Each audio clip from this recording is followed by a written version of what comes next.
Então, eu sempre falo pra galera que quando você quer formar um hábito bom, é, quando você quer destruir um hábito ruim, é interessante você criar um bom que tenha uma competição com esse outro. Então, Uhum. por exemplo, o cigarro começou a atrapalhar a minha evolução na corrida, então eu comecei a ficar puto de fumar.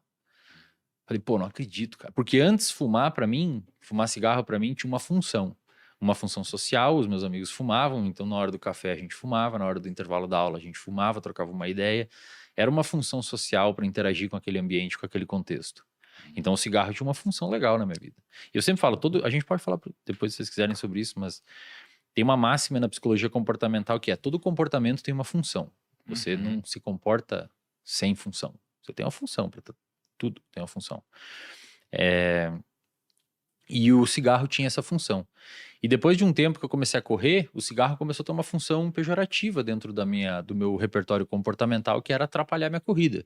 Então, mesmo eu perpetuando aquele comportamento de fumar por conta de circuitos cerebrais que haviam sido formados pelo próprio poder aditivo da nicotina, eu começava a ficar irritado de fumar. É mais ou menos quem desliza na dieta feio no final de semana e fica triste depois.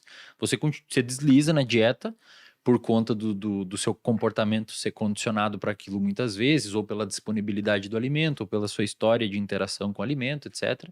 Mas você fica triste muitas vezes depois. E a corrida começou a deixar o hábito do cigarro cada vez mais desinteressante para mim. Até que um momento eu comecei a fumar só final de semana, até que outro momento eu comecei a fumar só quando eu via um ou dois amigos, até que um momento eu percebi, cara, eu sempre tô fumando quando eu saio com aquela galera. É sempre quando eu saio com aquela galera que dá vontade de fumar. Então eu parei de sair com aquela galera. E hoje a gente sabe que o vício, de uma maneira geral, é extraordinariamente contextual. Muito.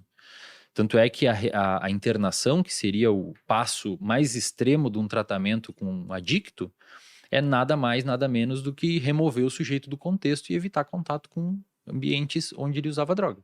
Uhum. Então, hoje a gente tem isso muito claro nos estudos em neurociência, que vício, de uma maneira geral, é muito contextual. Se você quer parar de beber, não vá ao bar, não saia com as pessoas que você sempre bebeu.